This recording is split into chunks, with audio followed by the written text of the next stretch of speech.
Hi, my name is Kienbaum, and I'm reciting a poem for you by Roald Dahl. I guess you think you know this story. You don't. The real one's much more gory. The phony one, the one you know, was cooked up years and years ago and made to sound all soft and sappy just to keep the children happy. Mind you, they got the first bit right, the bit where, in the dead of night, the ugly sisters, jewels and all, departed for the palace ball, while darling little Cinderella was locked up in a slimy cellar, where rats who wanted things to eat began to nibble at her feet. She bellowed, "Help! Let me out!" The magic fairy heard her shout. Appearing in a blaze of light, she said, "My dear, are you all right?"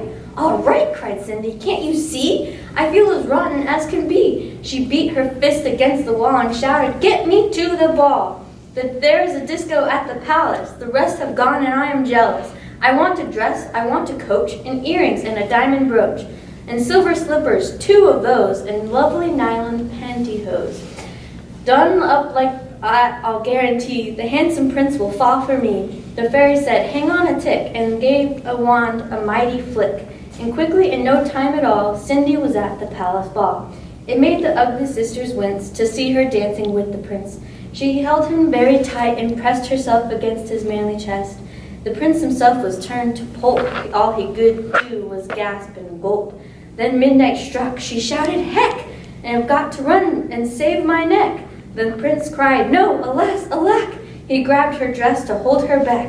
As Cindy shouted, "Let me go!" the dress was ripped from head to toe. She ran out in her underwear and lost one slipper on the stair. The prince was on it like a dart, and he pressed it to his pounding heart. "The girl this slipper fits," he cried. "Tomorrow morn shall be my bride. I'll visit every house in town until I've tracked the maiden down." Then rather carelessly, I fear, he placed it on a crate of beer. At once one of the ugly sisters, the one whose face was blotched with blisters, sneaked up and grabbed the dainty shoe and quickly flushed it down the loo. And then it's in this place she calmly put the slipper from her own left foot. And ha-ha, you see the plot grows thicker, and Cindy's luck starts looking sicker. Next day the prince went charging down to knock on all the doors in town. In every house the tension grew. Who was the owner of the shoe? The shoe was long and very wide. A normal foot got lost inside. Also smelled a bit wee icky. The owner's feet were hot and sticky. Thousands of people eager to come to try it on, but all in vain. Now came the ugly sisters go. One tried it on. The prince screamed, "No!" But she screamed, "Yes, it fits, whoopee! So now you've got to marry me." And the prince went white from ear to ear. He muttered, "Let me out of here." "Oh, no, you don't. You made a vow. There's no way you can back out now." "Off with her head," the prince roared back.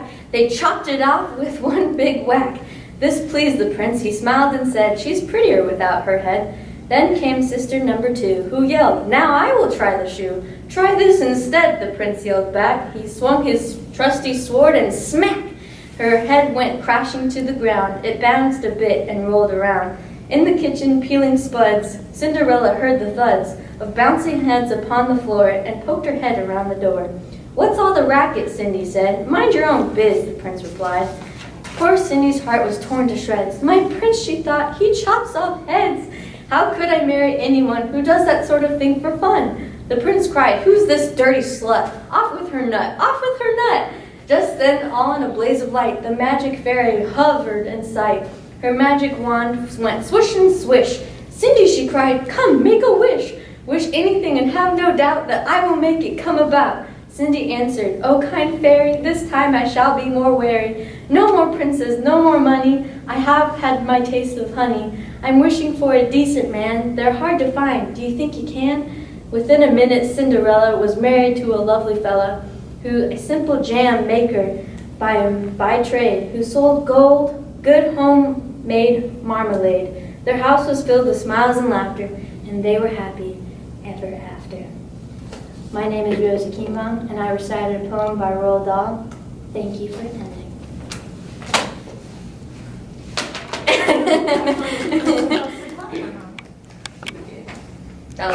Well, actually, Hold on.